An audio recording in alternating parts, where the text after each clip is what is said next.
beberapa bisnis luar biasa yang sepertinya mampu mempertahankan penyebaran kinerja positif selama beberapa dekade. Next, Kak.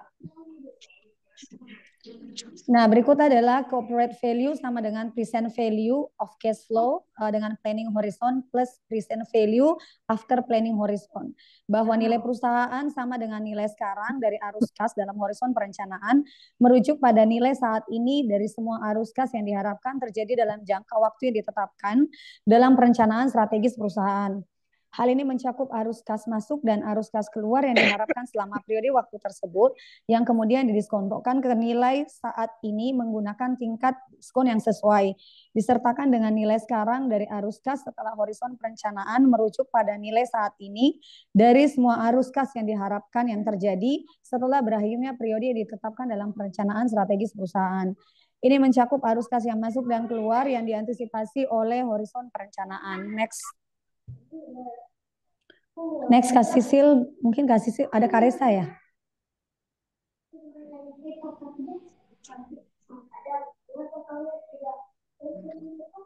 Aku lanjut aja, Kak. Oke, berikutnya adalah 5 action for creating value atau 5 tindakan untuk menciptakan nilai. Yang pertama adalah menambahkan tingkat pengembalian pada modal yang sudah ada. Merupakan strategi untuk meningkatkan efisiensi penggunaan modal yang sudah ada dalam suatu perusahaan. Berikut adalah penjelasan tentang 5 tingkat pencapaian tujuannya, yaitu meliputi kinerja, identifikasi peluang peningkatan, prioritaskan investasi, implementasi tindakan, dan pemantauan dalam evaluasi. Kemudian yang kedua adalah menambah investasi dalam unit-unit dengan penyebaran positif adalah strategi untuk meningkatkan alokasi sumber daya ke unit bisnis atau proyek yang memiliki potensi untuk menghasilkan pengembalian yang lebih tinggi daripada biaya modal yang dikeluarkan. Kemudian yang ketiga, diinvestasi aset dari unit dengan penyebaran negatif untuk melepaskan modal untuk penggunaan yang lebih produktif. Kak Sisil, next. Pak Rizky ada? Belum ada ya? Sepertinya belum. Oh, ada. Kak Rizky ada. Oh iya, silakan. Silakan, baik. Saya akan melanjutkan presentasi hari ini. Masuk ke poin 4, yaitu memperluas horizon perencanaan, yang mana mengacu pada tindakan meningkatkan jangka waktu yang dipertimbangkan dalam proses perencanaan strategi suatu perusahaan. Ini melibatkan penyesuaian terhadap rencana jangka panjang untuk mencakup periode waktu yang lebih luas, yang memungkinkan perusahaan untuk lebih baik mengantisipasi perubahan pasar, mengevaluasi risiko jangka panjang, dan mengidentifikasi peluang pertumbuhan. Dengan memperpanjang horizon perencanaan, perusahaan dapat mengambil langkah-langkah yang lebih proaktif dan mempersiapkan diri untuk menanggapi perubahan lingkungan bisnis yang lebih jauh ke depan. Kemudian yang kelima, menurunkan tingkat pengembalian yang dibutuhkan, yaitu adalah strategi untuk mengurangi ambang batas tingkat pengembalian yang diharapkan untuk suatu investasi. Dengan menurunkan tingkat pengembalian yang dibutuhkan, perusahaan dapat meningkatkan keterjangkauan proyek investasi yang memungkinkan memiliki potensi pengembalian yang lebih rendah, tetapi masih menguntungkan. Kemudian langkah ini dapat mendorong investasi dalam proyek-proyek yang lebih berisiko atau dalam lingkungan ekonomi yang tidak stabil, sehingga membuka peluang baru untuk pertumbuhan dan inovasi perusahaan. Next, lanjut. Value creation metric adalah ukuran atau indikator yang digunakan untuk mengukur kinerja perusahaan dalam menciptakan nilai bagi pemegang saham dan pemangku kepentingan lainnya. Value creation metric ini adalah metrik yang mengukur seberapa efektif perusahaan dalam meningkatkan nilai bagi para pemegang saham dan pemangku kepentingan lainnya. Ini dapat mencakup metrik finansial seperti return of investment, earning per shares, dan total shareholder return, serta metrik non-finansial seperti kepuasan pelanggan, inovasi produk, dan efisiensi operasional. Next, lanjut. Nah, tentunya berfungsi sebagai alat untuk mengukur dan memantau kinerja perusahaan dalam menciptakan nilai. Mereka memberikan pemahaman yang lebih baik tentang faktor-faktor yang berkontribusi terhadap penciptaan nilai, membantu manajemen dan mengidentifikasi area-area yang perlu ditingkatkan dalam memungkinkan perusahaan untuk mengevaluasi kesuksesan strategi dan inisiatif bisnisnya. Baik, saya rasa dari saya sebegitu, mungkin bisa dilanjutkan oleh Ibu Cecilia atau diserahkan kepada Ya, moderator. Terima kasih. Pak Reza belum ada ya? Pak Reza, saya lanjut aja. Sudah ada, Bu. Oh iya, silakan Pak Ada, Reza. Kak. Baik, terima kasih. Saya akan lanjutkan slide ini.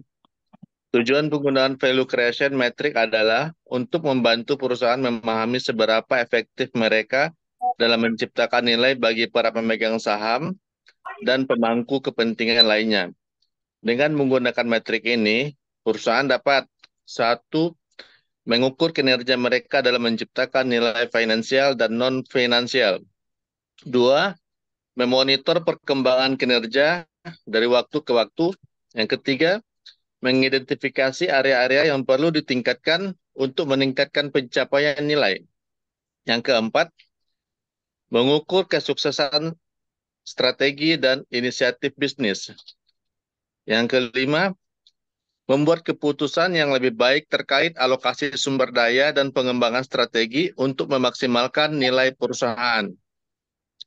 Yang keenam, memberikan informasi yang relevan kepada pemegang saham dan pemangku kepentingan lainnya tentang kinerja perusahaan dan nilai jangka panjang.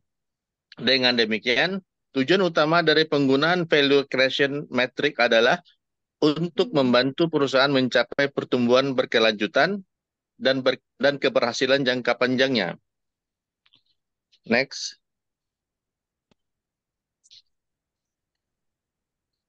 Kemudian shareholder value analysis adalah metode analisis yang digunakan untuk mengevaluasi kinerja suatu perusahaan dari perspektif pemegang saham. Tujuannya adalah untuk mengukur seberapa efektif perusahaan dalam menciptakan nilai bagi para pemegang saham dengan memperhitungkan kinerja finansial dan operasional perusahaan serta investasi yang telah dilakukan. SVA kemungkinan para pemangku kepentingan terutama pemegang saham untuk memahami sejauh mana perusahaan telah memberikan pengembalian yang memadai terhadap investasi mereka. Analisis seringkali melibatkan penggunaan berbagai metrik finansial seperti shareholder return atau TSR, return of equity, ROE, economic value, dan lain sebagainya. Dengan demikian, SVA membantu manajemen dan pemangku kepentingan dalam membuat keputusan strategis yang lebih baik untuk meningkatkan nilai perusahaan. Berikutnya, silakan dilanjutkan. Baik. Ya, Silakan Pak Rizky. baik. Dari sini. Terima kasih atas pembawaan materi untuk Pak Reza. Silakan Ibu Sisil untuk melanjutkan materi. Terima kasih. Berikut kita masuk pada penetapan value creation matrix. Jadi pada value creation matrix ini ada beberapa poin. Yang pertama, identifikasi tujuan bisnis. Mulailah dengan memahami tujuan bisnis perusahaan secara keseluruhan. Apakah tujuan adalah pertumbuhan pendapatan, peningkatan pasar, pangsa pasar, efisiensi operasional, atau penciptaan nilai jangka panjang bagi pemegang saham. Kemudian identifikasi metrik yang relevan. Pilih metrik atau indikator yang sesuai untuk mengukur penciptaan nilai. penciptaan nilai baik dari segi finansial maupun non-finansial sesuai dengan tujuan bisnis dan kebutuhan pemangku kepentingan. Ini bisa mencangkup metrik finansial seperti return on investment, earnings per share, total shareholder return, atau metrik non-finansial seperti kepuasan pelanggan, tingkat retensi karyawan, dan efisiensi operasional. Kemudian ada pemahaman terhadap pemangku kepentingan.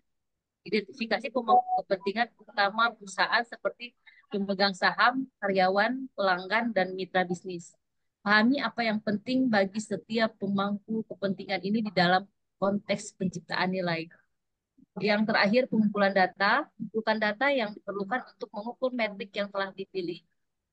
Ini mungkin melibatkan pengumpulan data keuangan, data operasional, data pelanggan, atau data lainnya tergantung pada metrik yang dipilih. Kemudian langkah-langkah dalam penetapan value creation metric, pengukuran kinerja saat ini, evaluasi kinerja saat ini perusahaan terhadap metrik yang telah ditetapkan, identifikasi kekuatan dan kelemahan serta peluang untuk perbaikan, tetapkan target dan sasaran, tetapkan target kinerja yang diinginkan untuk setiap metrik yang dipilih, dan buat rencana tindakan untuk mencapainya. Kemudian perencanaan pelaksanaan tindakan korektif, buat rencana tindakan untuk mencapai target kinerja yang ditetapkan, identifikasi langkah-langkah yang perlu diambil untuk meningkatkan kinerja dan menciptakan nilai sesuai dengan metrik yang telah ditetapkan.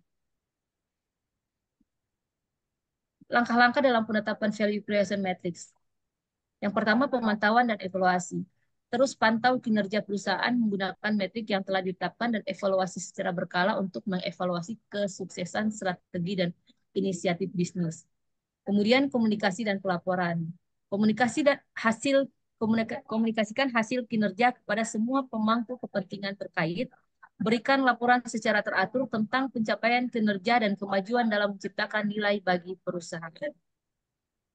Baik, terima kasih. Saya kembalikan ke moderator.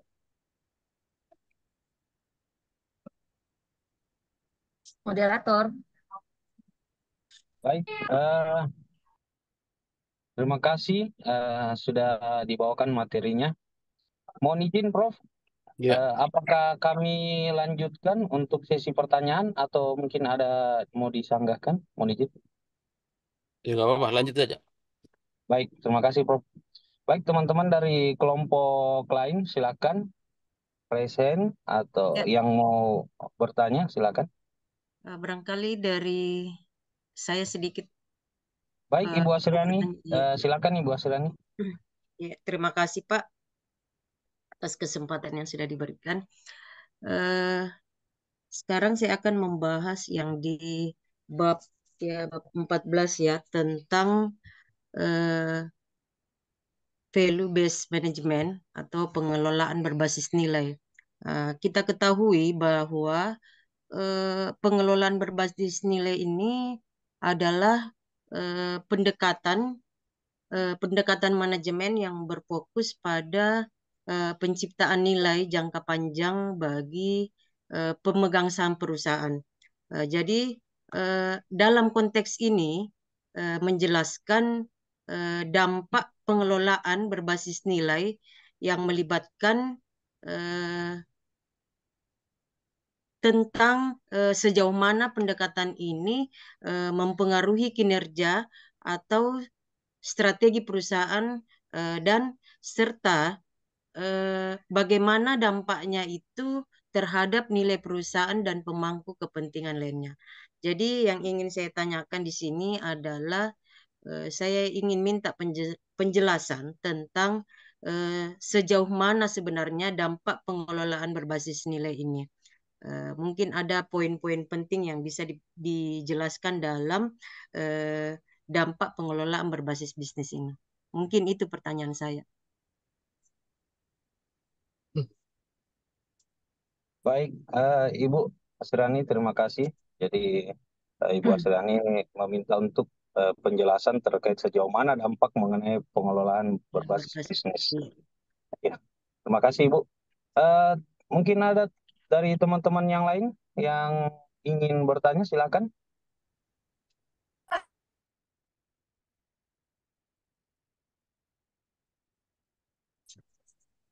Oke, dari kelompok 2 ya, aman-aman.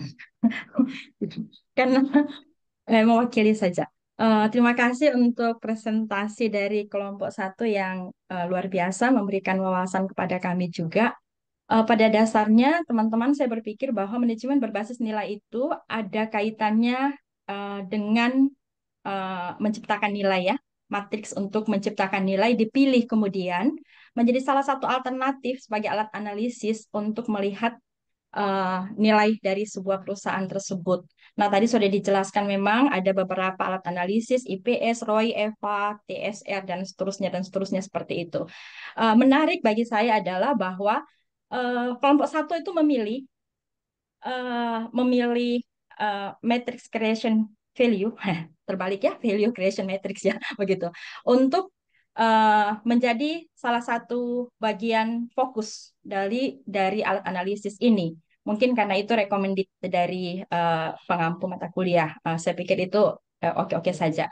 Cuman pastinya bukan hanya itu juga yang akan dibutuhkan untuk melihat beberapa hal ketika kita bicara soal manajemen berbasis nilai. Mungkin seperti itu ya. Tetapi tadi sudah dijelaskan bahwa matriks ini ada beberapa hal yang akan dilihat di situ. Nah, yang sebenarnya bukan pertanyaan sih, untuk mengkombinasikan saja dari kelompok 1, mungkin kita butuh nih untuk bukan hanya value creation matrix ini, tetapi juga barangkali untuk beberapa alat analisis lain yang terkait. Apalagi ketika kita nanti akan bicara, karena nilai perusahaan itu kan perform perusahaan itu atau nilai perusahaan pasti akan dilihat dari ukurannya apa. Ukurannya apa? Nilai saham kah? Ukurannya apa? Besarnya obligasi kah? Atau seperti apa? Nah, barangkali bisa minta dibantu untuk terkait dengan hal itu. Ya, saya kira dari saya itu dan sebenarnya nanti aku bantu dengan Ibu Asriani, dampak analisis itu ya. Jadi ini tergantung owner ya, berarti ya, pemilik perusahaan juga karena labanya. Terima kasih kelompok 1. Baik, terima kasih Ibu Vira pertanyaannya. Okay, let me try. Masih ada satu lagi. Siapa yang... Oh, ada Pak Ketua Tingkat ini. Saya lihat resign-nya. Mungkin ada sanggahan atau mungkin Pak Ketua mau menjawab dari pertanyaan tadi.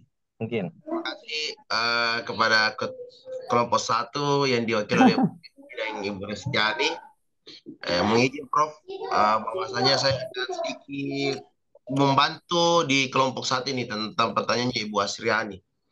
Thank you, Kak. Pengelolaan berbasis bisnis. Sebenarnya itu kalau kata kunci dari bisnis adalah bagaimana kita mengutamakan aspek bisnis pada pengambilan keputusan itu terletak pada seorang manajer. Kata kunci yang menurut sudut pandang saya. Terus dari pertanyaan tadi itu saya bisa mengutip bahwasanya bagaimana dampaknya itu mengenai pengelolaan berbasis bisnis. Di sini kita bisa lihat ada beberapa dampak yang perlu kita garis bawahi. Mungkin ada beberapa saja, ya, tidak usah saya perlu banyak dulu, karena yang ditahu saja lah dulu. Terus yang pertama itu menurut saya adalah bagaimana menciptakan nilai bagi pemangku kepentingan, yaitu manajer. Dalam sebuah organisasi atau dalam sebuah perusahaan itu mengadopsi pendekatan pengelolaan berbasis bisnis. Cenderung lebih fokus pada saat pengambilan keputusan yang cenderung ke seorang pemangku kepentingan, itu manajer. Terus yang kedua itu adalah inovasi dan pertumbuhan. Pendekatan pengelolaan berbasis bisnis mendorong organisasi untuk terus berinovasi, beradaptasi dengan perubahan pasar. Jadi dia mengikuti alur dan bagaimana peradaban lingkungan pasar sekitarnya, Bu, supaya memudahkan mereka bersaing di dunia persaingan usaha, Bu.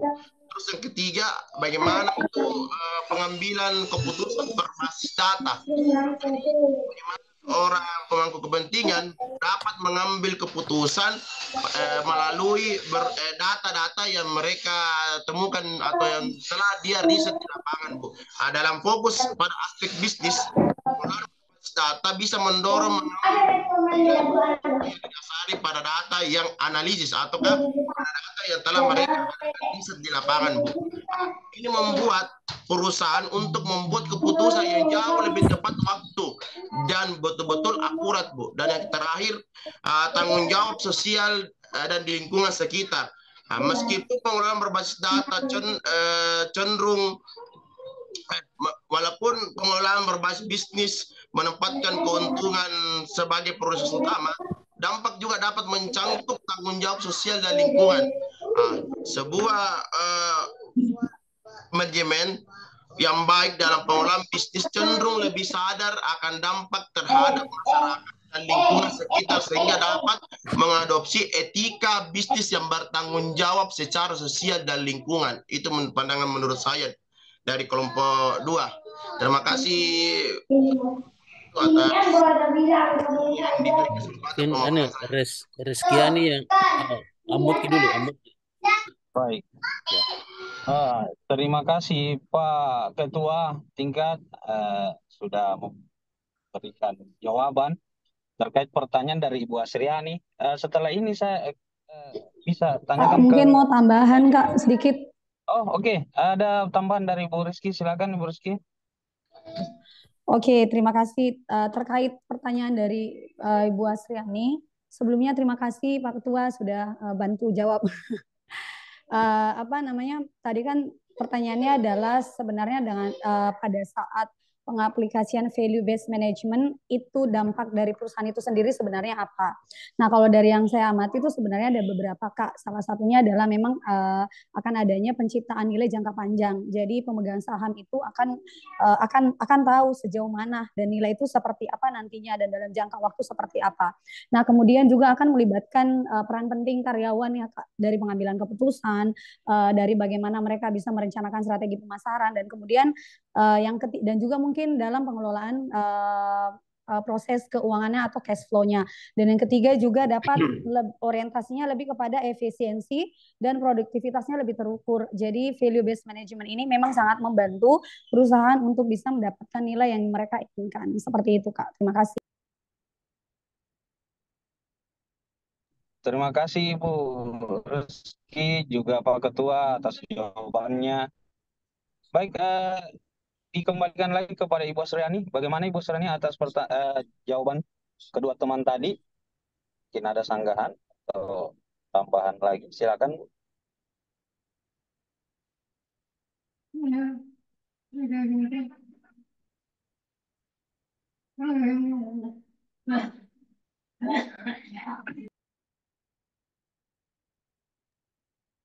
Ibu Asriani. Pasam saja dulu sana. Oke, Pak Sam. Ya, silakan Pak Sam. Ini pertanyaan terakhir mungkin karena kita cuma buka sesi 3 pertanyaan. Terima kasih. Terima kasih Pak Moderator, Pak Refki yang ganteng, yang bersahaja. Baik, untuk diskusi kita ini, saya sih sebenarnya tidak bertanya, hanya sekedar berbagi sharing saja ya. Terkait tadi yang difokuskan pada Ibu Asriani, itu mengenai pengelolaan berbasis nilai. Jadi kami melihat bahwa dalam satu perusahaan itu kan minimal ada tiga varian ya. Ada pelaksana, dalam konteks ini adalah manajer keuangan, kemudian ada pemegang saham, dan ada juga pelaksana sekaligus pemegang saham. Nah, kalau pelaksana yang sekaligus atau manajer pelaksana dalam perusahaan itu sekaligus pemodal, saya pikir tidak terlalu masalah tentang ini. Yang jadi fokus di sini adalah bagaimana tentang pemegang saham yang tidak terlibat di perusahaan itu, dia hanya menginvestasikan modalnya. Nah, saya kira dengan pengelolaan berbasis nilai ini itu adalah merupakan satu pendekatan untuk meyakinkan kepada pemegang saham eksternal itu untuk agar supaya dia mendapat informasi tentang keamanan saham yang dimilikinya atau potensi peluang keuntungan yang akan didapatkan ke depan. Ya, saya kira itu yang jadi poinnya. Sehingga uh, ketika perusahaan membutuhkan satu, misalnya ekspansi atau membutuhkan satu penambahan modal, maka para pemegang saham ini tidak lagi merasa ragu untuk menambah sahamnya ataukah memberikan satu uh, atau menarik pemilih menciptakan saham baru untuk menambah investor, untuk menambah investor sebagai tambahan modal untuk melakukan ekspansi usaha. Sehingga kesimpulannya adalah pendekatan ini memang sangat membantu perusahaan untuk meyakinkan para pemegang saham dan calon investor lainnya. Saya kira itu yang saya sharing. Terima kasih Pak. Baik.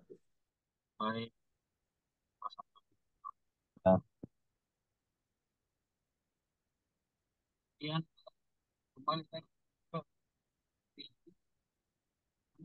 Ini atas jawaban tadi teman-teman dari Ibu Rizky dan juga Pak Ketua Tingkat.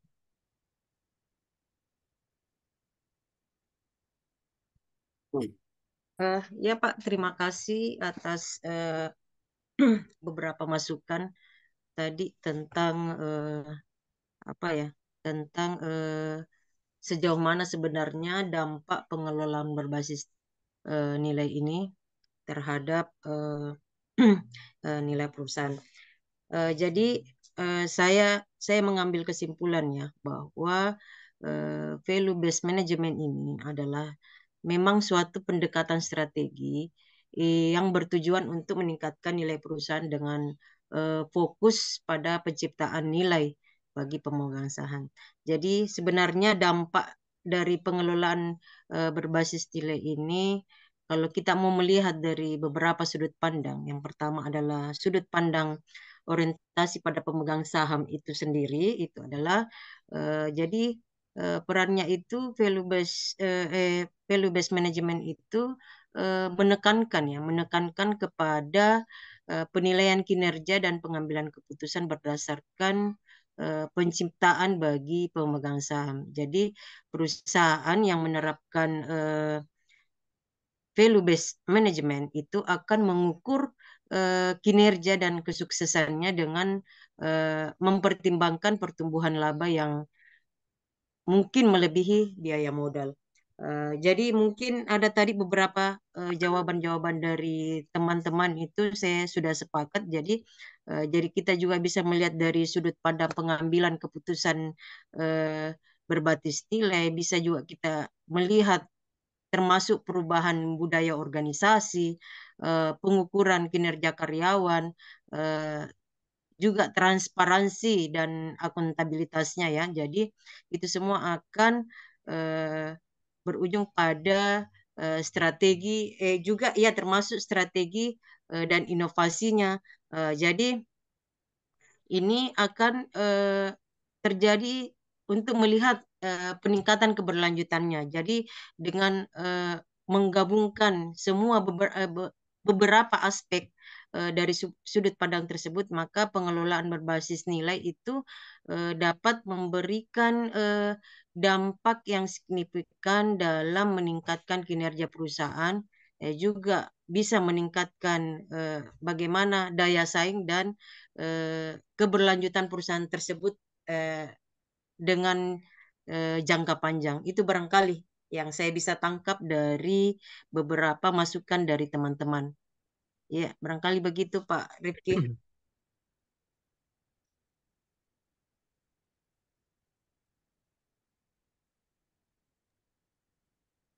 Kak Rifki.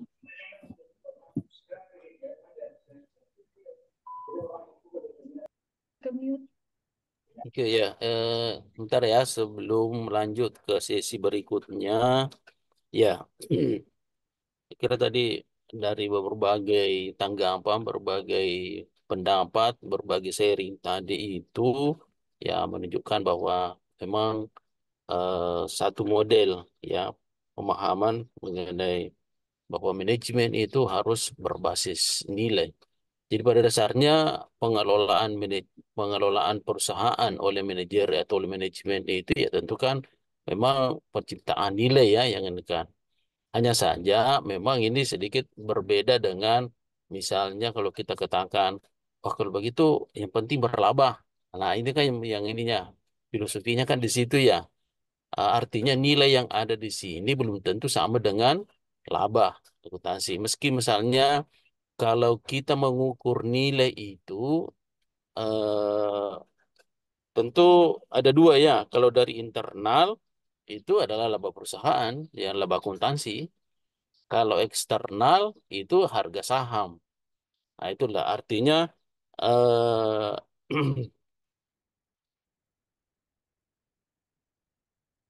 nilai nilai sebenarnya itu adalah ya ini kan adalah harga yang bersedia dibayar ataukah nilai yang sebenarnya dibayar oleh calon pembeli atau perusahaan. Itulah nilai. Jadi ada dua ya. Kalau internal bisa laba perusahaan, eksternal bisa berdasarkan apa namanya harga saham. Ya, tentu kedua ini tidak sama, bisa saja tidak sama. Ya, bisa saja tidak sama disebabkan oleh berbagai faktor penilaian untuk itu. Nah, nilai ini tentu memang eh, sangat diharapkan ya dari pemilik modal. Nah, namun sebenarnya kalau hanya diketahui bahwa nilai itu hanya untuk memaksimumkan kepentingan eh, pemegang saham, ya sebenarnya kan itu juga kurang adil ya. Karena sebenarnya kan di perusahaan itu nggak banyak stakeholder kan itu ya. Ada karyawan, ada ya macam-macam kan situ ya yang terlibat. Tidak mungkin satu modal itu bergerak tanpa adanya kontribusi dari pihak-pihak yang lain.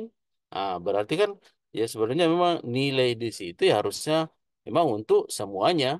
Harusnya kan begitu ya, gitu kan. Tetapi ya itulah memang karena kita memang selalu selama ini kita selalu apa namanya diajarkan ya bahwa selalu orientasinya pada pemilik modal ya seperti itu ya sehingga hal-hal apa stakeholder yang lainnya seakan-akan terabaikan padahal sebenarnya ya banyak sekali ya kontribusi yang ditimbul apa yang diberikan oleh pihak lain ya yang terutama karyawan manajer ya kan situ.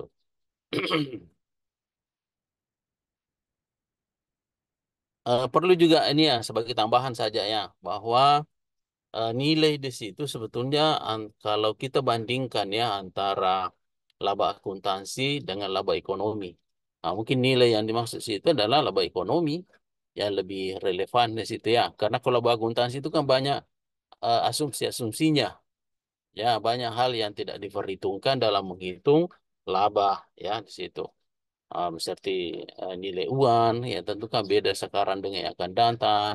Itu kan tidak diperhitungkan ya, karena apalagi kalau laba akuntansi kan menggunakan harga perolehan, misalnya ya ini untuk ini jadi banyak yang sekira perbedaan di situ. Nah, kalau nilai ekonomi, ini memang eh, berbasis pada peningkatan nilai usaha. Singkatnya atau ringkasnya bahwa kalau kita menganggap bahwa eh, apa yang kita miliki ya atau kemampuan kita saat ini sama dengan tahun-tahun sebelum awal, tahun awal dengan tahun akhir, itu berarti sebetulnya tidak ada peningkatan nilai. Meskipun secara apa namanya ya perhitungan itu ada. Saya ambil contoh saja, misalnya kalau kita memiliki uang 10 juta misalnya ya di awal tahun. Lalu pada akhir tahun kita hitung, oh dia sudah menjadi 11,5 misalnya. Berarti kan secara logika ada pertambahan 1,5 juta. Macam itu ya. Tetapi tentu 1,5 juta ini tidak memungkinkan kita bisa mengkonsumsi sebesar seluruhnya.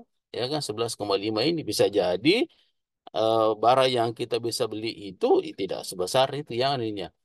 Itulah yang dimaksudkan bahwa jika Anda merasa awal tidak sama dengan nilai dan akhir ke akhir, maka sebenarnya kekayaan saudara perlu berubah. Itu ya. Nilai di situ berubah ya. Jadi lebih konsep juga saya itu adalah ekonomi sebetulnya ya menekan ya yang perlu ini kan supaya ada peningkatan nilai. Yang dia ini kan juga tadi kita dari apa namanya berbasis nilai ini ya bahwa memang ya secara organisasi harus punya kesamaan pandangan ya untuk menciptakan nilai itu ya harus sama visi misi ya kemudian kontribusi semua pihak haruslah berbasis kinerja untuk menciptakan nilai tersebut ya. Oke, saya kira untuk kelompok 1 masih ada ya atau sudah cukup? Masih ada kelompok 2 ya? Siap, masih ada, Prof. Ya, atau kita pindah ke kelompok 2 ya? Siap, Oh, Prof. ya. Ya, baik, Prof. Izin, Prof. Izin, Prof. Sebelum ke kelompok Saya 2 rasa masih bisa? itu mungkin masih ada pertanyaannya Pak Samsudin. Apa itu? Oh, ini karakter Woody gua. Kalau kalian ikutin seri Minecraft gua yang versi, kalian tahu karakter gua Woody ya, Woody Woodpecker. Mainan dari film Toy Gorga. Dulu gua Apa namatin itu? PS5 ya. Pak Nurdiansyah mungkin, ya. Live dan nonton replay kita akses dulu. Ada Ilham, Ya, Prof. Kurniawan, ada Ya, Bocor, Amut ke dulu, Amut. ada Konto, ada Lord. Suara dari Zoom-nya, Kak. Hah? Ya, dari Pak Nurdiansyah, Pak. Ya. Baik, silakan Ibu Sisilia untuk menjawab. Baik, terima kasih moderator.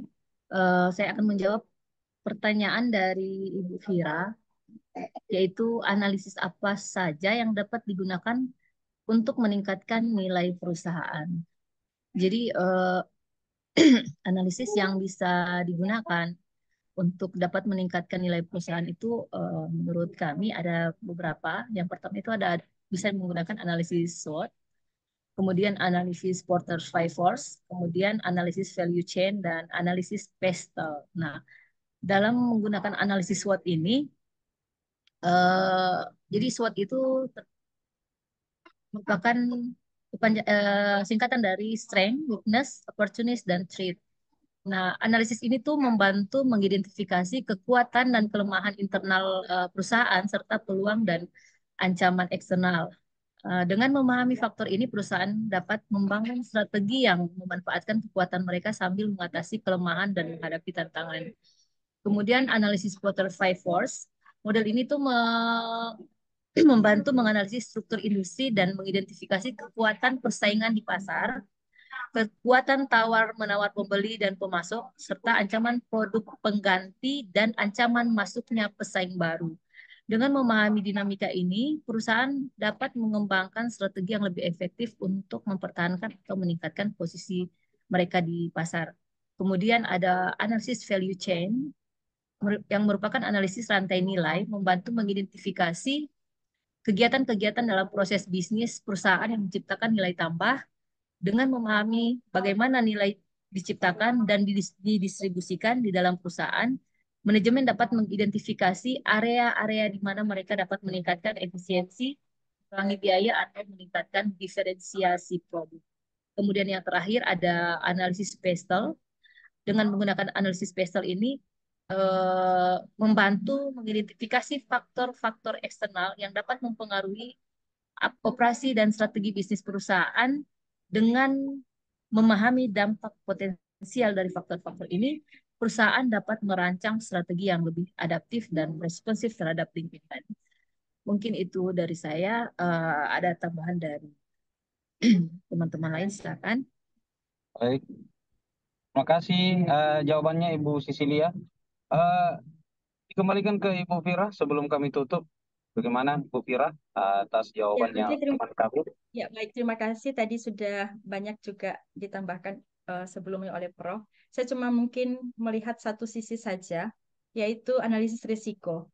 Karena saya pikir baik itu investasi dan seterusnya yang kita bicarakan tadi, itu mungkin kita butuh risiko yang harus dilihat secara lebih baik, dimatrikskan juga begitu. Jadi kita kan topiknya tadi matrix creation ya untuk menciptakan nilai tersebut yang sudah diungkapkan. Mungkin tambahan saya dari itu saja untuk analisis resikonya. Terima kasih. Terima kasih Bu Fira, terima kasih teman-teman semua. Baik, mohon izin Prof. Terima kasih. Kami dari kelompok 1 dengan ini pembahasan presentasi kami tutup dengan mengucapkan hamdalah Rabbil Alamin. Baik, setelah ini kami serahkan ke teman-teman kelompok 2 seperti arahan dari tadi Bapak Prof untuk dilanjutkan presentasi untuk kelompok 2. Terima kasih. Silakan. Oke, terima kasih banyak Pak Rifki. Bismillahirrahmanirrahim. Kami dari kelompok 2 ingin mempresentasikan beberapa topik-topik yang semoga hari ini menjadi diskusi kita semakin lebih mendalam dengan topiknya kelompok 2 ini, insya Allah. Amin, insya Allah. Apa yang membuat lama? Ayo temukan instrumenku. Oke, jadi topik yang kita akan diskusikan dari kelompok 2 ini, yaitu dari kelompok saya, yaitu adalah biaya modal dan menghargai saham. Sebelum itu saya akan memperkenalkan teman-teman atau sahabat saya dari kelompok 2 ini, yaitu yang pertama adalah Ibu Haja Nurdaningsi, yang kedua Bapak Samsudin, yang ketiga Pak Taufik Bustami, dan yang paling penting adalah Ibu Fira Tandiawan, dan saya sendiri moderator Nurdiansyah. Jadi sebelum kita masuk itu, kita butuh pendahuluannya itu mengenal diskusi tentang kelompok kami tentang biaya modal dan menghargai saham dalam manajemen keuangan. Biaya modal adalah salah satu konsep yang sangat penting dalam pengambilan keputusan keuangan perusahaan. Dalam diskusi ini, kita akan menjajai arti biaya modal, mengapa penting, serta bagaimana menghitungnya dan menerapkannya dalam konteks manajemen keuangan. Di sini kita bisa lihat ada 4 tujuan biaya modal. Yang pertama itu adalah menilai efisiensi struktur modal. Dan yang kedua, mengoptimalkan nilai perusahaan. Dan yang ketiga, memfasilitasi pengambilan keputusan keuangan. Dan yang keempat, mengukur kemampuan investasi. Terus apa itu biaya modal? Jadi biaya modal adalah biaya yang harus ditanggung perusahaan untuk mendapatkan sumber dana yang digunakan dalam operasional. Biaya modal mencerminkan tingkat pengembalian yang diharapkan oleh para pemilik modal ataukah pemegang saham dan kreditur sebagai imbalan atas penanggungan dana mereka. Komponen biaya modal di sini ada beberapa komponen. Yang pertama adalah biaya modal ekuitas, merupakan imbal hasil yang diharapkan oleh para pemegang saham perusahaan sebagai kompensasi atas investasi modal mereka. Jadi atas investasi modal mereka. Biaya modal ekuitas seringkali dihitung menggunakan model CAPM atau Capital Asset Placement Model, ataukah metode penilaian lainnya yang memperhitungkan risiko investasi. Dan yang kedua adalah biaya modal hutang, merupakan biaya yang harus dibayar setiap perusahaan atas pinjaman yang diperoleh dari kreditur. Ini biasanya mencangkup bunga yang dibayarkan atas utang tersebut. Dan yang ketiga, biaya modal preferen. Jika perusahaan menggunakan saham preferen, biaya modal adalah dividen yang harus dibayarkan kepada pemegang saham atau preferen. Ya, dilanjutkan sama Ibu Fira. Silakan Bu Fira. Terima kasih Pak Ketua. Kenapa biaya modal itu penting? Karena yang pertama untuk keputusan investasi. Kita tahu bahwa investasi itu sebenarnya ada 2 sektor ya, sektor real dan sektor finance. Nah, untuk itu ada penetapan harga dan juga untuk evaluasi kinerja. Sehingga biaya modal itu menjadi hal yang penting. Berikut Pak Ketua. Berikut Pak Ketua. Sudah? menghitung biaya modal. Tadi ini Pak Ketua sudah presentasikan di awal bahwa sebenarnya biaya modal itu adalah konsekuensi yang kita dapatkan, yang harus kita lakukan, pembayaran yang harus kita lakukan ketika kita menambah atau meningkatkan kuantiti modal kita. Nah, karena itu ada beberapa model di sini untuk menghitung biaya modal. Capital Asset Pricing Model tadi sudah dikatakan bahwa dengan menggunakan CAPM ini, biaya modal equity itu akan dihitung sebagai tingkat pengembalian yang kita harapkan ketika kita meningkatkan modal kita. Jadi kalau kita minjem uang nih, berarti dari biaya modal yang terjadi di situ dengan perhitungan capital asset pricing model ini, seberapa besar return yang akan kita peroleh dengan kita meningkatkan modal kita beserta dengan konsekuensi biaya modal yang terjadi pada saat kita melakukan transaksi itu. Perhitungan atau model yang kedua adalah biaya modal hutang. Ini adalah biaya modal hutang. Kita melihat tingkat bunga yang harus kita bayarkan oleh perusahaan kepada kreditur atau peminjam kepada kita, dan dihitung dengan tingkat bunga aktual atau tingkat bunga pasar. Jadi kalaupun peminjam itu kepada pemilik perusahaan, biasanya hitung bunganya tidak seperti bunga pasar. Tapi dalam hal ini, dimanapun kita akan minjam uang, baik kepada orang luar dan orang dalam, pemilik modal sekalipun, itu tetap perhitungan modalnya, perhitungan biaya hutangnya itu adalah dengan bunga pasar. Demikian. Masih saya, Pak. Faktor-faktor yang mempengaruhi biaya modal adalah bagaimana risiko perusahaan, struktur modal, dan lingkungan pasar. Risiko perusahaan artinya perusahaan ini mengalami tingkat risiko yang lebih tinggi, biasanya harus membayar biaya modal yang lebih tinggi untuk menarik investor.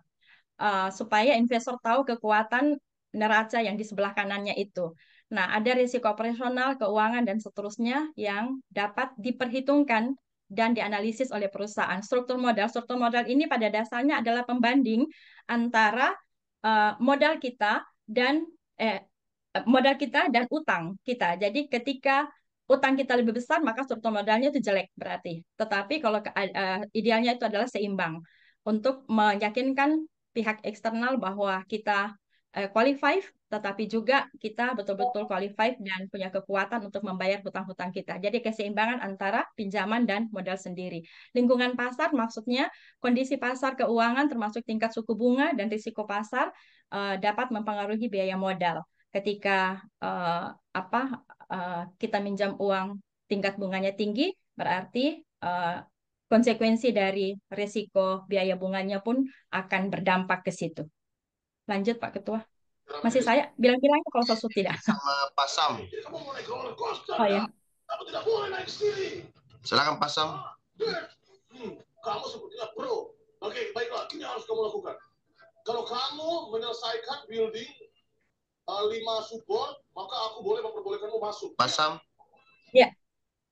Sambil menunggu Pak Sam. Oke. Oh ya, oke Pak Sam. Strategi untuk makasih. Kami lanjut tadi on mood ya. Jadi strategi untuk mengurangi biaya modal itu ada beberapa langkah atau beberapa strategi yang dapat dilakukan. Di antaranya adalah diversifikasi risiko. Diversifikasi portofolio dapat membantu kurangi risiko sistematis yang pada gilirannya dapat menurunkan biaya modal. Dengan berinvestasi dalam berbagai aset dengan tingkat risiko yang berbeda, perusahaan dapat mengurangi ekspor terhadap risiko spesifik tertentu. Itu yang pertama. Yang kedua, manajemen utang yang efisien. Manajemen utang yang efisien dapat membantu menurunkan biaya modal dengan meminimalkan biaya pinjaman dan mengelola risiko keuangan yang baik. Tadi sudah disampaikan oleh teman yang terdahulu bahwa utang itu harus seimbang, ya. Tidak boleh utang terlalu besar daripada yang lainnya.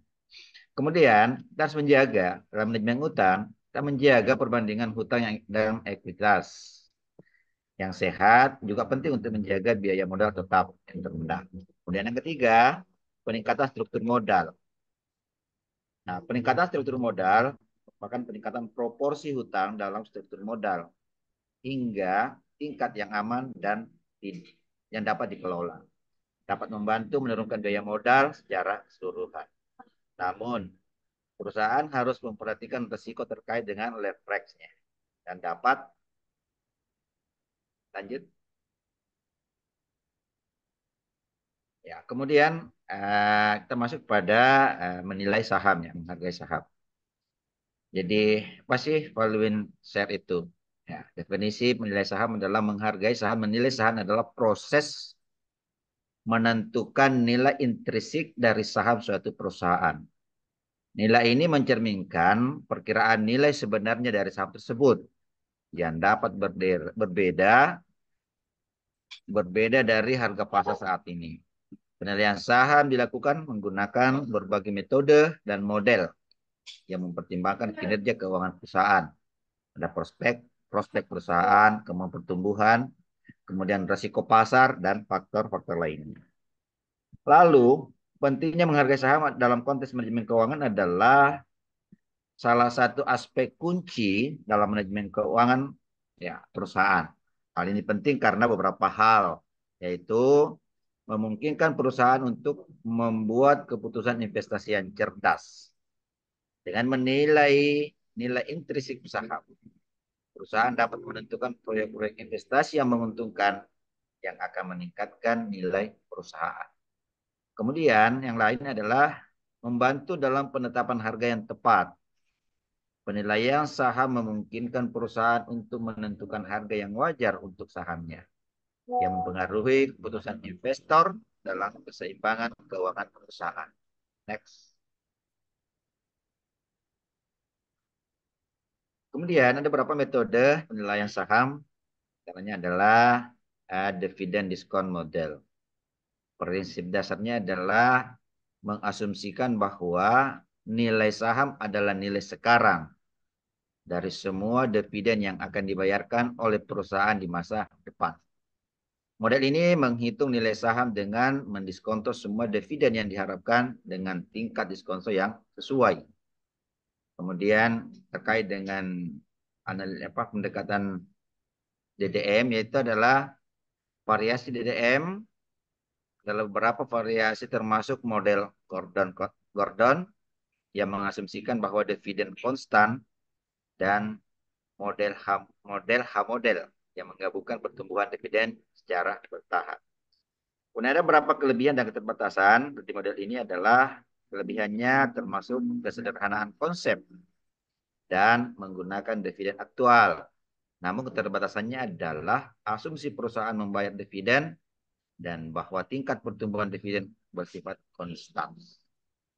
Next. Kemudian yang kedua atau B, yaitu diskon cash flow.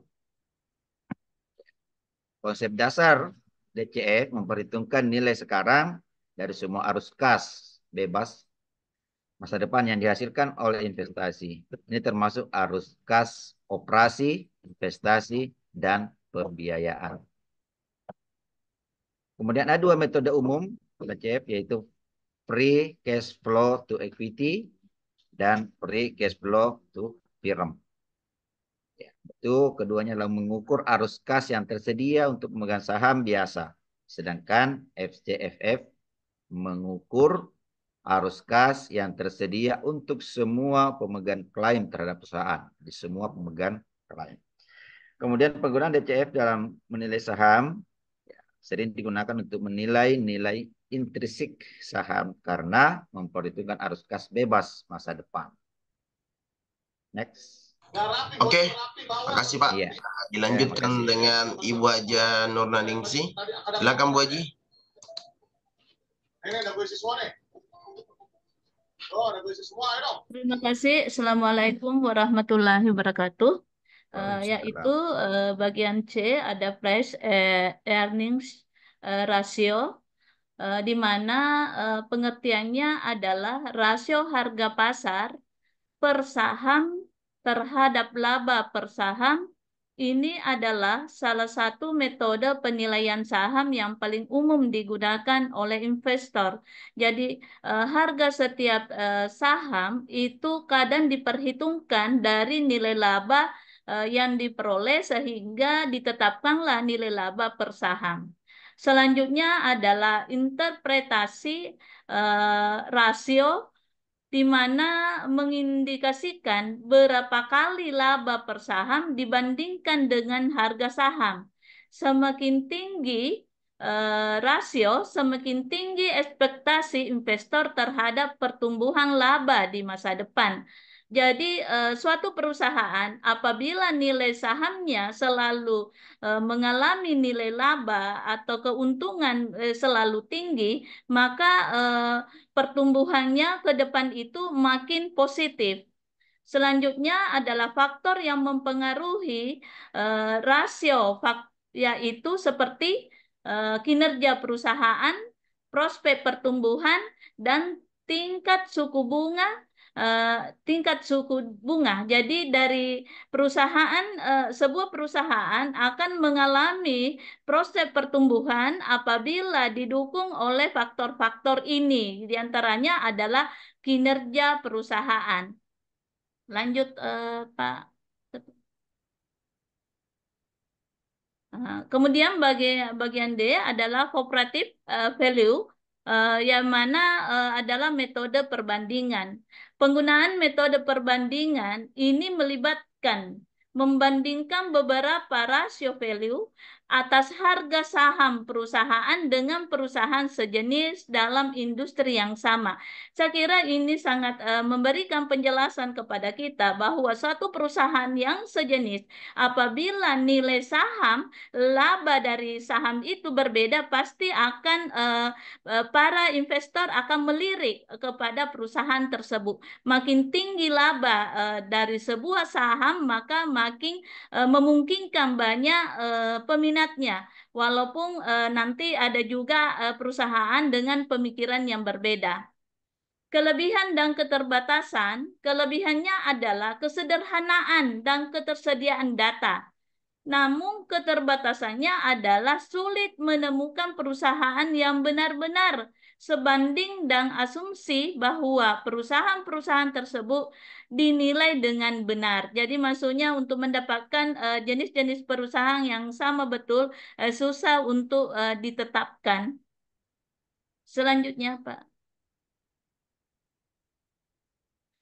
Adapun faktor-faktor yang mempengaruhi harga saham ada 3, yaitu kinerja keuangan perusahaan, ada faktor eksternal dan risiko dan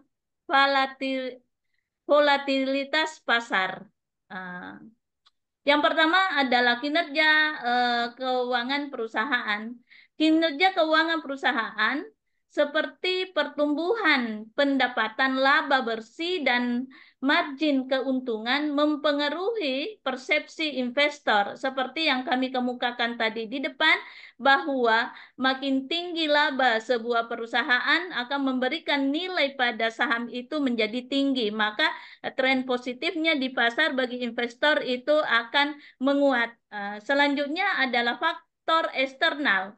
Kondisi perusahaan, perubahan dalam kondisi pasar saham secara umum dapat mempengaruhi harga saham suatu perusahaan.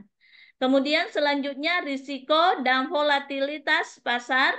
Risiko dan volatilitas pasar dapat mempengaruhi harga saham secara signifikan. Investor cenderung meminta tingkat imbal hasil yang lebih tinggi untuk mempengaruhi risiko yang lebih tinggi.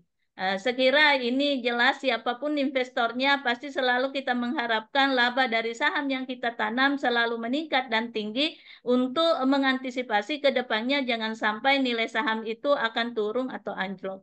Lanjut, Pak. Strategi investasi berbasis penilaian saham, tadi banyak kita diskusikan di kelompok 1 sebenarnya juga ini, bahwa investasi berbasis penilaian saham adalah pendekatan investasi yang didasarkan pada penilaian fundamental perusahaan untuk menentukan harga wajar.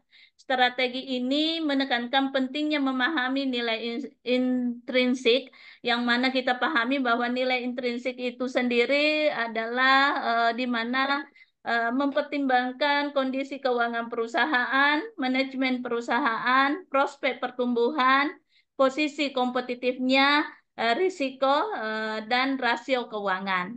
Lanjut, Pak Ketua. Oke, cukup Bu Haji. Terakhir cukup. dibawakan oleh Bapak Taufik. Pak Oh Taufik, iya, oke. Pelaut. Silakan Pak. Ya.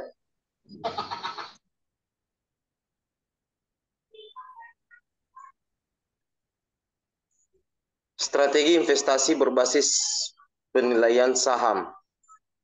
Satu, nilai atau value investing. Konsep nilai investing mencari saham yang diperdagangkan dengan harga di bawah nilai intrinsiknya. Menurut analisis fundamental, tujuannya adalah untuk membeli saham dengan diskon dan menghasilkan keuntungan saat harga saham mencapai nilai wajarnya. Karakteristik, investor nilai biasanya mencari saham dengan rasio harga terhadap laba, rasio harga terhadap nilai buku, rasio harga terhadap aliran kas yang rendah dibandingkan dengan industri atau sejarah perusahaan. Kedua, pertumbuhan atau growth investing. Konsep pertumbuhan investing mencari saham perusahaan dengan potensi pertumbuhan yang kuat di masa depan. Tujuannya adalah untuk membeli saham dari perusahaan yang memiliki prospek pertumbuhan pendapatan, laba, dan ekspansi yang tinggi. Karakteristik, investor pertumbuhan biasanya memperhatikan faktor-faktor seperti pertumbuhan pendapatan, pertumbuhan laba, inovasi produk, dan pangsa pasar yang berkembang. Selanjutnya, Pak Ketua, 3. Pendekatan kontrarian. Konsep, pendekatan kontrarian melibatkan investasi dalam saham yang sedang mengalami penurunan harga atau situasi yang tidak populer di pasar. Tujuannya adalah untuk memanfaatkan keadaan di mana pasar mungkin average terhadap berita atau peristiwa tertentu dan membeli saham dengan harga yang rendah. Karakteristik, investor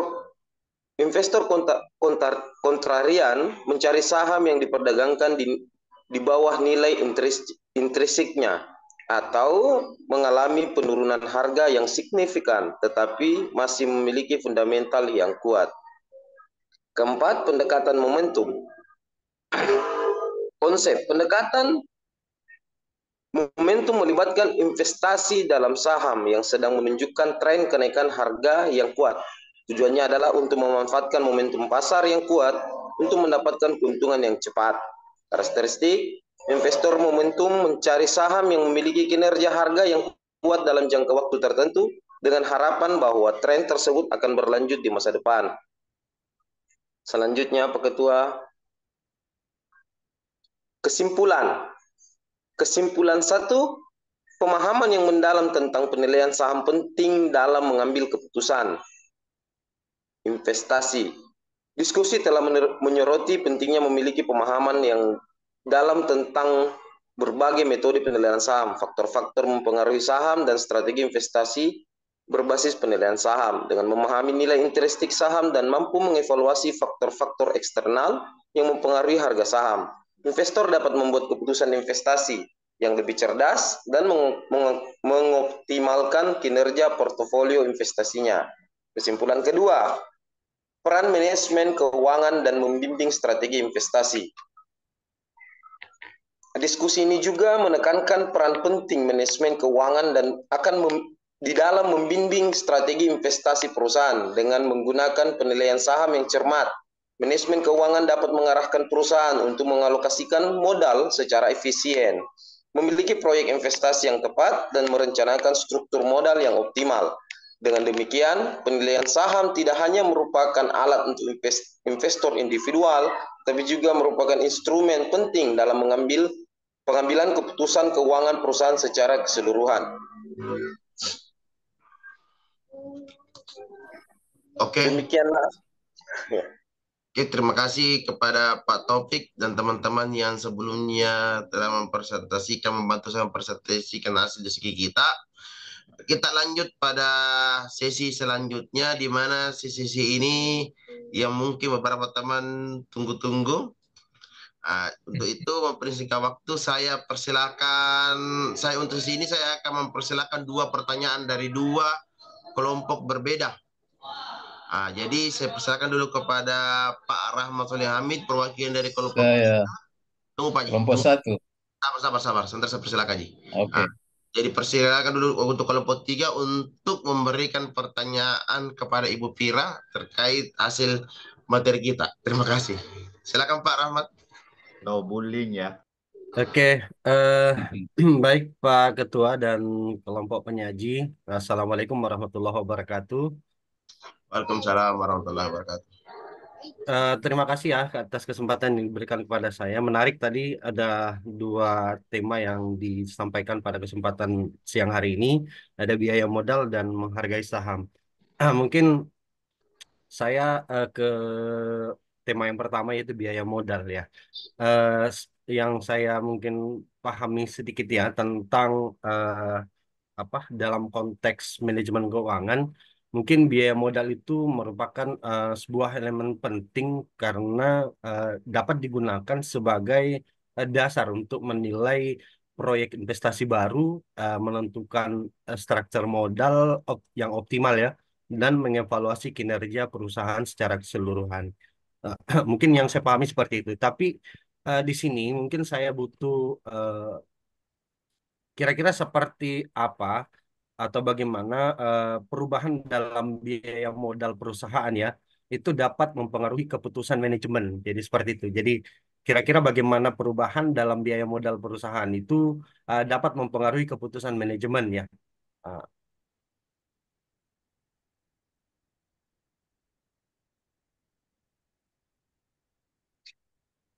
Oke, terima kasih Ya, Pak ya, Rahmat. oke.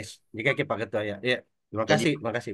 jadi pertanyaan bagaimana biaya modal perusahaan dapat mempengaruhi keputusan manajemen? Ya, keputusan dalam manajemen dalam mengambil keputusan investasi atau proyek baru atau seperti apa ya. Siap.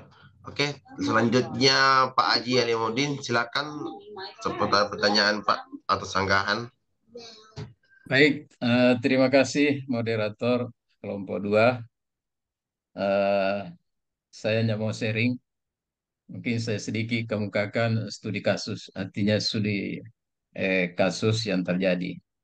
Kalau kita berbicara eh, eh, manajemen, itu terdiri dari tadi manajemen modal itu adalah biaya modal dan menghargai saham. Dalam penilaian tersebut itu kita selalu orientasinya efisiensi, kemudian pengambilan keputusan, kemudian kinerja. Dalam hal ini, kalau kita dari tadi berbicara, tidak pernah kita menyinggung bagaimana kalau perusahaan itu tidak menghasilkan apa-apa. Selalu kita berbicara perusahaan itu untung, menghasilkan laba apa semua. Saya coba kupas di sini bagaimana kalau perusahaan itu tidak menghasilkan. Artinya begini, bila mana salah satu usaha ya yang sudah kita rancang dengan baik, sudah dianalisis secara baik dan dihitung secara matematik, menurut analisis usaha tersebut menghasilkan apa-apa. Artinya orientasi kita menghasilkan profit. Tapi faktanya setelah dikelola dengan baik ternyata tidak menghasilkan nilai hasil dan tidak profit. Nah, pertanyaannya muncul, kalau hal ini terjadi, kira-kira langkah apa yang harus dilakukan oleh pengelola perusahaan tersebut untuk menghindari terjadinya perusahaan kolaps atau bubar? Itu yang pertama. Yang kedua, kalau sekiranya itu terjadi, selaku pemilik saham dan sudah berutang kemana-mana untuk mengharapkan penghasilan yang maksimal, profit, ternyata tidak menghasilkan, apa yang tindakannya yang harus dilakukan supaya perusahaan ini tidak bubar seperti eh, yang banyak terjadi. Kira-kira itu dua pertanyaan saya, dan ini mungkin studi kasus, dan banyak banyak perusahaan yang mengalami seperti sekarang ini, hal seperti ini. Saya kira demikian Pak Ketua Kelompok 2. Terima kasih. Assalamualaikum warahmatullahi wabarakatuh. Mungkin bisa digarisbawahi dulu pertanyaan dari dua tersebut, Pak Haji. Ini yang pertama itu, karena ini perusahaan tidak menghasilkan apa-apa, ya, artinya nilai hasil tidak ada, tidak menghasilkan profit. Nah, kira-kira apa yang dilakukan pengelola sebagai pengelola usaha itu, perusahaan tersebut untuk menghindari terjadinya bubar itu perusahaan, ya kan? Karena kalau rugi terus itu pasti bubar, Pak. Nggak ada orang yang mau pinjamkan uang lagi itu. Itu yang pertama. Yang kedua itu, apa tindakannya pemegang saham di sini? Apakah sahamnya dia mau gelontorkan untuk tutupi utang atau eh, bagaimana? Itu kira-kira intinya. Ini sedikit studi kasus ya. Terima kasih.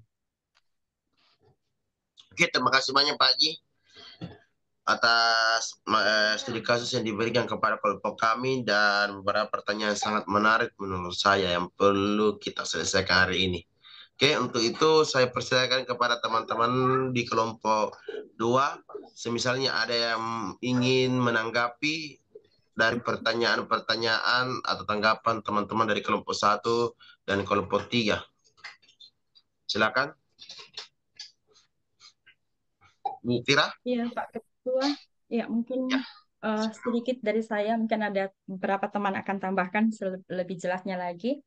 Yang pertama, kelompok 3 bertanya tentang pengambilan keputusan investasi untuk investasi baru, tetapi ditinjau dari struktur modal optimal.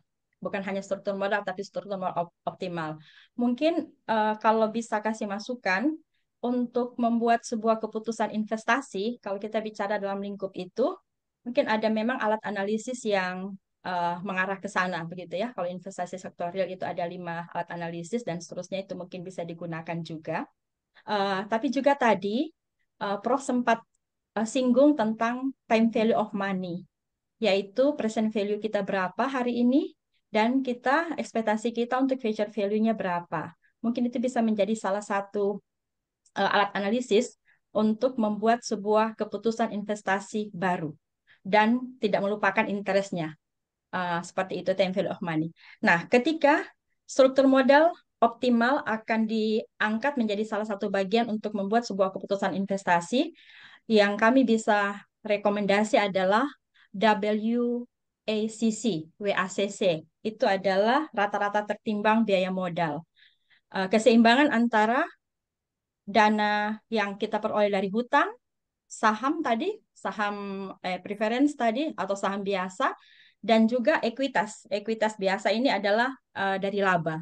Nah, dengan keseimbangan tersebut, maka kita akan bisa melihat keputusan investasi baru yang akan kita putuskan. Tentunya masing-masing mungkin ada plus minusnya. Makanya saya katakan tadi mungkin untuk kasus atau concern ke investasi baru, itu mungkin kita harus menggunakan metode investasi. Alat analisis untuk menggunakan 5 metode investasi, payback period, dan seterusnya itu. Nah, tetapi tadi waktu presentasi teman-teman juga sudah menjelaskan, sebenarnya sederhananya begini, struktur modal itu adalah keseimbangan antara hutang kita dan juga kepemilikan modal pribadi. Tetapi ketika dibicarakan untuk struktur modal optimal, kita tidak hanya menghitung keseimbangannya, tetapi ketika terjadi biaya modal, optimalisasi pengembalian dari yang kita harapkan dibandingkan dengan biaya modal yang kita keluarkan. Di situ yang menjadi penekanan ketika melihat struktur modal optimal untuk memutuskan investasi baru. Dari saya, untuk kelompok 3 itu, kelompok 1, mungkin saya hanya bisa memberikan seperti ini Pak Haji. Terima kasih untuk pertanyaannya. perusahaan itu ketika melaksanakan operasional, sorry, ini teori. Dari sisi saya teori, dari sisi Pak Haji ini praktisnya begitu ya. Eh, itu ada namanya break even point, Pak Haji. Jadi kita itu biasanya break even point itu yang mungkin kita katakan titik titik titik tidak rugi dan titik tidak untung gitu ya. Nah, itu dan posisi itu adalah posisi yang belum kolaps kalau begitu. Tetapi kita memang tidak untung apa-apa, cuman pada posisi itu kita tidak rugi apa-apa. Nah, manajemen keuangan akan menghitung ketika kita memulaikan usaha baru dengan perhitungan studi kelayakan usaha dan seterusnya, maka kita akan ada pada periode tertentu kita akan BEP. Tetapi ketika itu kolaps katanya ya, misalnya saja ini kan beberapa opsi kolaps. Nah, mungkin saja manajemen akan mengusulkan begini, mungkin kita harus melakukan goodwill ya, barang-barang kita itu harus kita jual juga untuk melunasi hutang. Tetapi Pak Haji jangan khawatir, di manajemen keuangan itu ada alat analisis yang bisa mereka kebangkrutan ya, mereka kebangkrutan. Jadi sebelum bangkrut seperti kemarin Garuda ya, Garuda kita itu ada namanya set score Atman ya, set score Atman kalau nggak salah. Itu adalah alat analisis yang biasa kita gunakan untuk ini kira-kira kapan bangkrutnya ini Garuda seperti itu. Kami pernah gunakan itu untuk menganalisis kebangkrutan. Dari saya demikian. Kembali ke moderator. Terima kasih banyak Bu Fira. Ternyata banyak ilmu juga dibantu. Ternyata ada analisis untuk menganalisis kebangkrutan. Mencegah kebangkrutan. Luar biasa ini. Terima kasih Bu Fira. Terima kasih banyak atas jawabannya. Ya. Ya oke, dari teman-teman yang lain, Pak Samsudin, Ibu Nurningsih, dan Pak Taufik, ada tambahan dari ataukah ada penyempurnaan dari jawaban Ibu Fira? Ya, saya mungkin paket lah. Ya silakan Pak Sam. Terima kasih. Tadi pertanyaan yang pertama, bagaimana perubahan biaya modal itu mempengaruhi keputusan manajemen. Jadi kita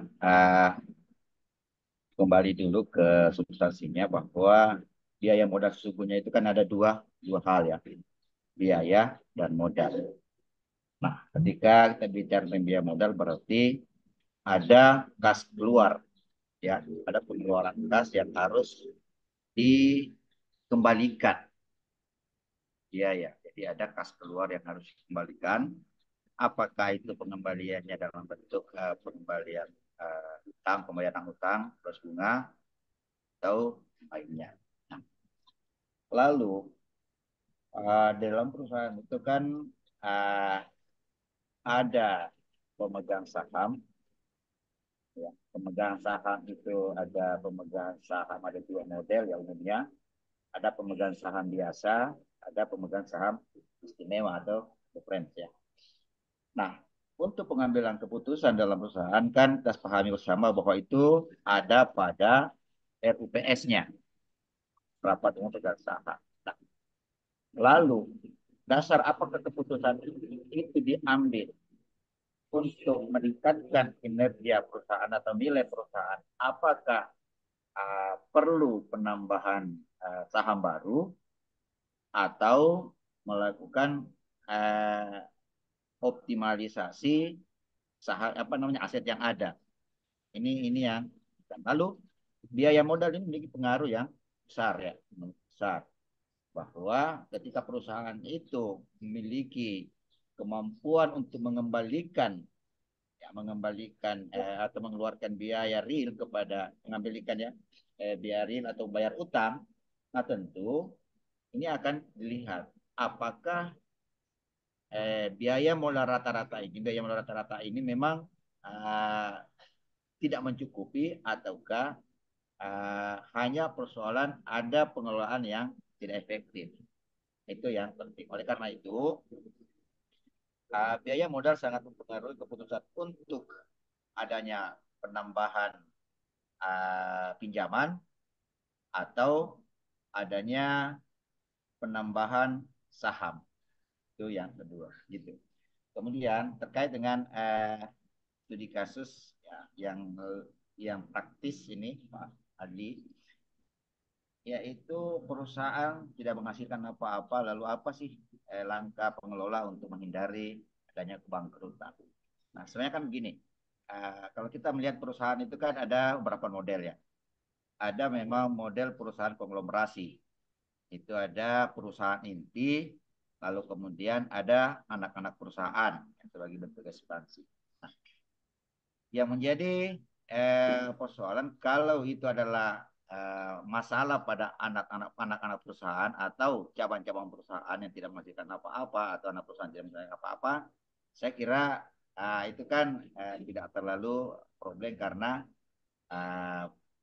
apa namanya bisnis induk itu masih bisa memberikan supply selama potensi itu masih memungkinkan. Jadi kita lagi bicara tentang momentum. Apakah tidak menghasilkan apa-apa tahun ini karena memang momentumnya kurang tepat atau belum muncul. Tapi tetap pada namanya forecastingnya bagaimana ke depan. Itu yang kemudian apa tindakan pemegang saham? Ya, tentunya tindakan pemegang saham akan menilai apakah benar ini masalah ini terjadi secara alamiah ataukah keadaan ini terjadi karena ulah ya, karena ulah oleh pihak pengelola, dalam hal ini manajernya yang bertanggung jawab di situ. Kalau tindakannya ini kali ini terjadi karena ulah daripada istilahnya inefisiensi dalam manajemen, tentu ada berbeda dengan ketika keadaan itu terjadi memang karena keadaan yang bersifat alami atau bersifat pengaruh eksternal global. Oleh karena itu tindakan yang diambil perusahaan itu adalah sangat tergantung pada kondisinya ya.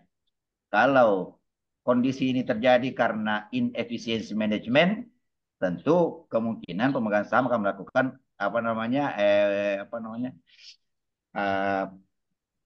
penekanan kepada manajer-manajer atau pergantian rekomendasi untuk melakukan pergantian manajer. Tapi kalau memang kondisi terjadi karena faktor lingkungan global, nah tinggal kita melihat bagaimana momentumnya, potensi peluangnya. Apakah memang ini berjangka panjang atau tidak? Kalau masalah ini berjangka panjang, tentu ada langkah-langkah yang harus lebih taktis lagi. Seperti kemarin kan di COVID. Ketika COVID itu kan ada banyak perusahaan yang terpaksa harus dihentikan atau harus tutup, harus melakukan kepailitan. Karena memang ketidakmampuan itu. Karena pada saat kondisi momentum global yang sangat mempengaruhi, lalu kemudian langkah yang diambil adalah pemutusan hubungan karyawan dan tutup perusahaan. Saya kira itu sharing dari kami. Terima kasih. Saya kembalikan ke Pak Ketua. Saya tambahkan Pak Ketua. Silakan Bu Aji atas tambahannya. Saya akan pertama dulu adalah dari pertanyaan analisis kasus dari Pak Aji tadi, masalah perusahaan yang mengalami di mana hasil tidak ada atau profitnya bisa dikatakan nol. Jadi ada pun yang harus dilakukan perusahaan yang bersangkutan adalah pasti pertama adalah menganalisa atau menganalisis penyebabnya. Karena dari sini kita akan dapatkan benang merah yang menyebabkan tidak adanya keuntungan atau laba yang diperoleh oleh perusahaan. Setelah melakukan analisis, pastilah diikuti langkah-langkah operasional selanjutnya.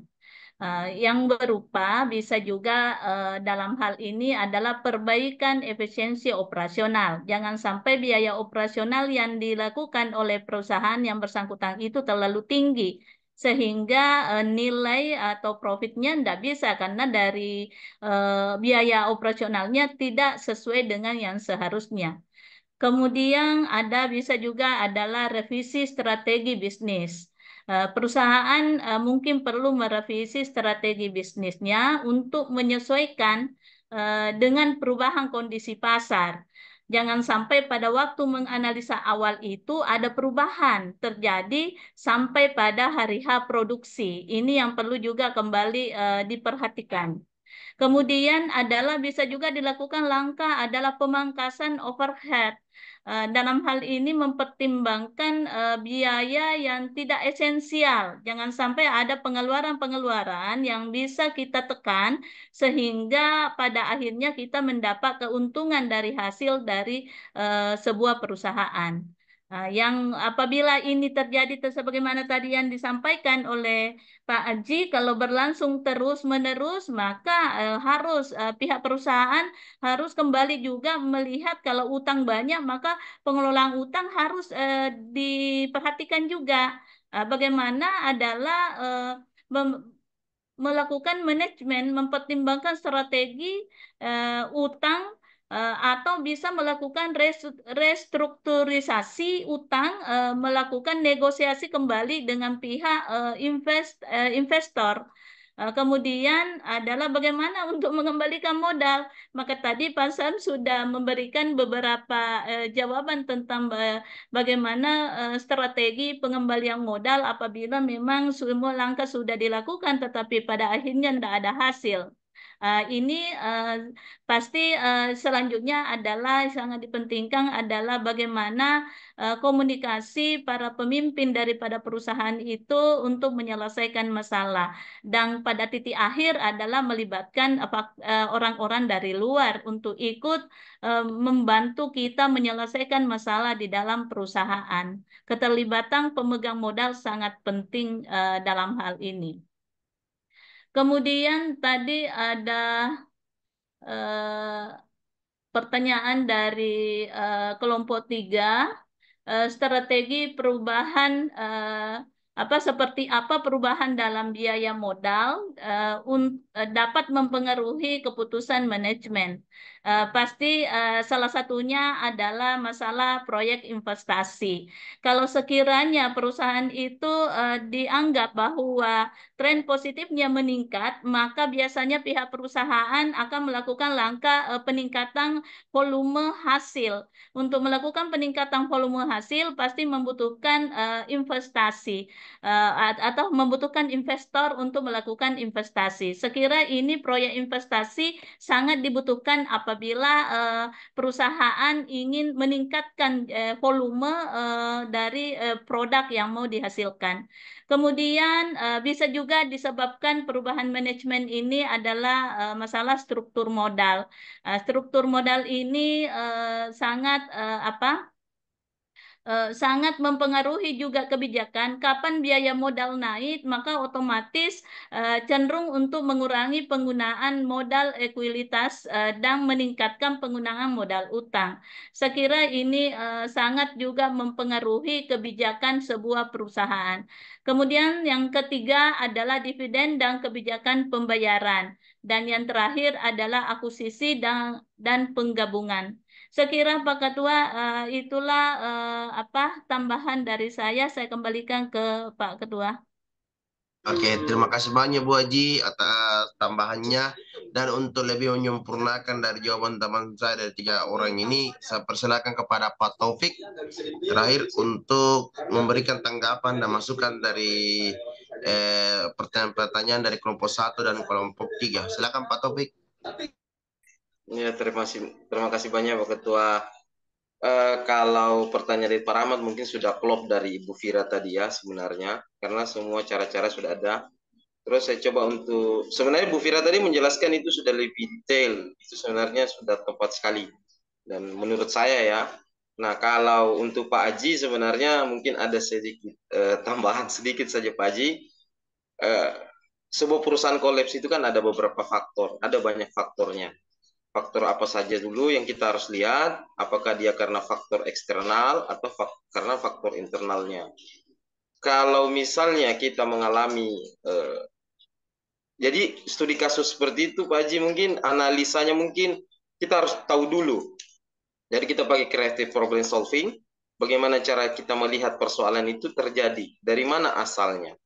Nah, mungkin dari situ kita bisa tahu kira-kira ini kolaps ini karena apa?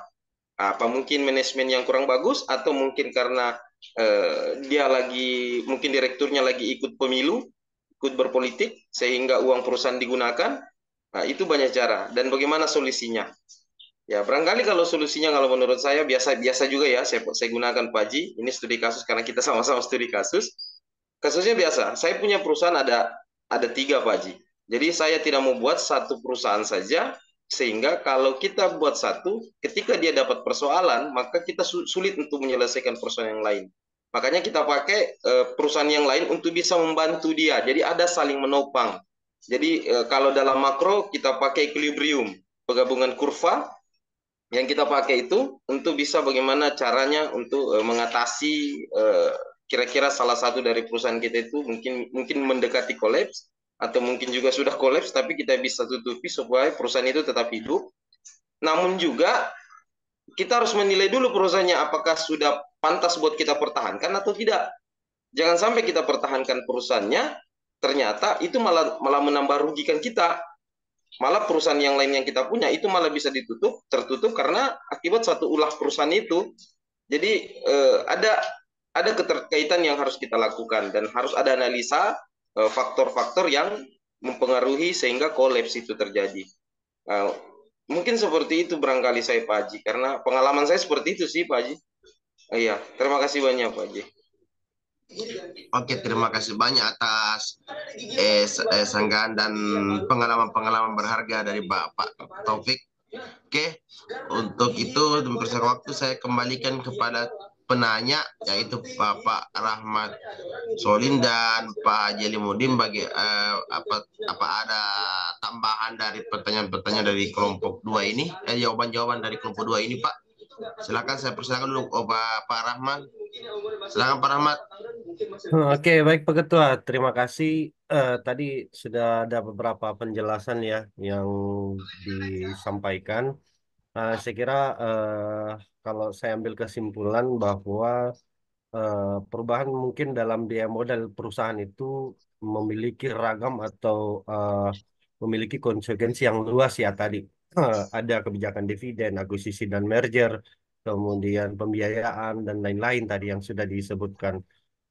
Itu ternyata bisa berdampak terhadap ragam atau berbagai keputusan yang bisa diambil oleh manajemen, baik itu untuk proyek investasi baru dan beberapa keputusan yang lain. Jadi, oke, terima kasih Pak Ketua tadi beberapa argumentasi jawabannya. Saya kembalikan Pak Ketua. Oke, terima kasih banyak Pak. Selanjutnya saya persilakan Pak Alimuddin, Bapak Haji Alimuddin, siapa tahu ada tambahan Pak Tabe. Nah, ini apa lagi nih? Bisa saya Pak, tadi saya baru. Tunggu Bu. Sisi ada lagi tanggapan dari pertanyaan penanya ini Bu. Oke Pak. Oke. Iya. Namanya Budi ya. Ini Kurniawan ditangkap oleh Budi. Oke. Kita selamatkan Kurniawan dengan cara memencet patah Budi. Nah.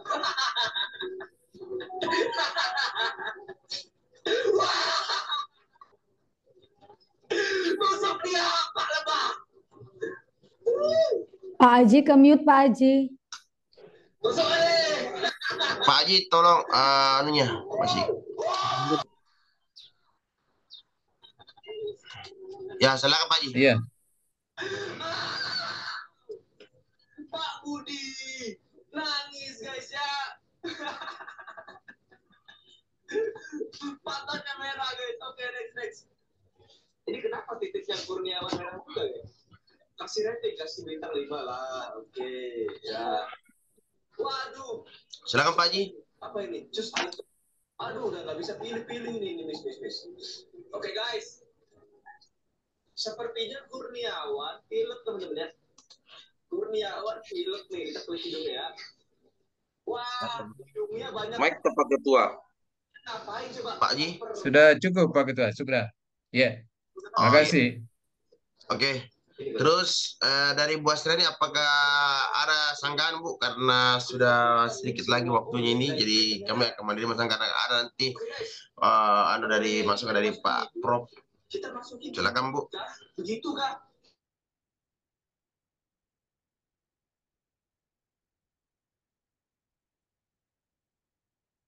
Bu Asri. Siapa yang suka seperti ini guys? Ini jangan ditiru guys ya.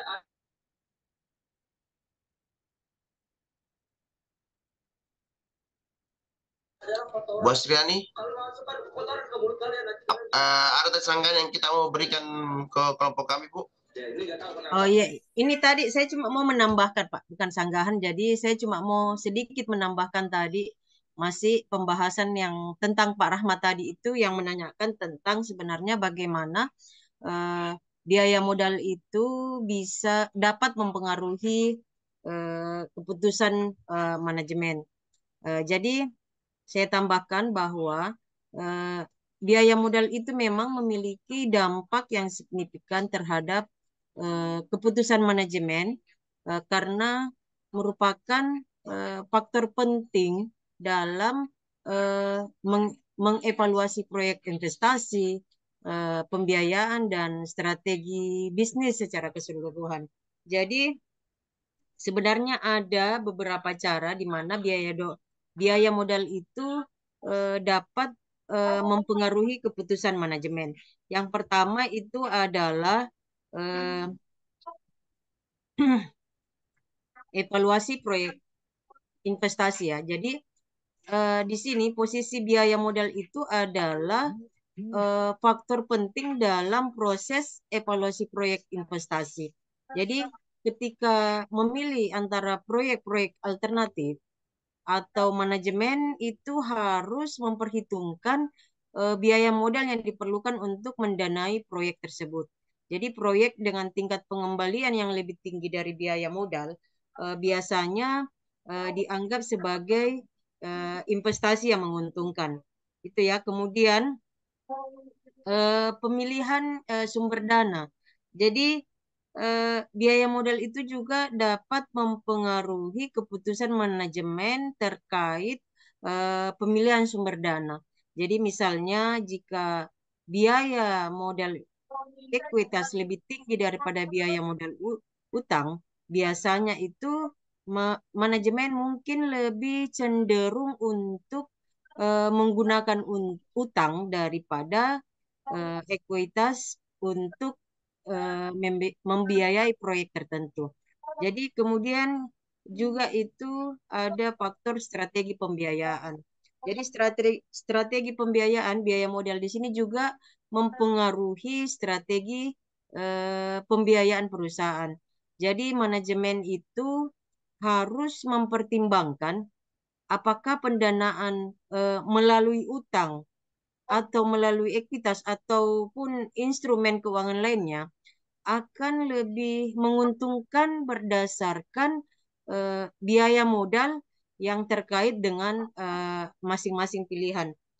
Kemudian juga mungkin bisa juga kita kaitkan dari keputusan manajemen itu tentang penetapan harga pokok atau layanan, bisa juga dengan evaluasi akuisisi atau penggabungan, juga manajemen modal kerja. Jadi manajemen modal kerja itu di sini posisi biaya modal itu juga dapat mempengaruhi keputusan terkait manajemen modal kerja seperti kebijakan kredit, persediaan ataupun piutang. Jadi manajemen itu harus mempertimbangkan biaya modal yang terkait dengan tingkat keuntungan yang dihasilkan dari kebijakan modal kerja tertentu.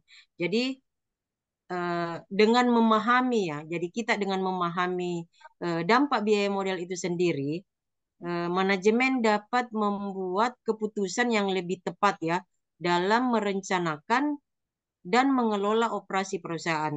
Jadi memilih investasi yang tepat serta ujung-ujungnya nanti memaksimalkan nilai perusahaan secara keseluruhan. Itu barangkali Pak yang saya bisa tambahkan. Oke, terima kasih banyak Bu Asri tentang tambahannya. Kami kembalikan ke Prof. Ada masukan bagi kelompok kami, Prof. Silakan Prof. Tabe. Iya, terima kasih. Ya, saya kira tadi ya sudah banyak ya.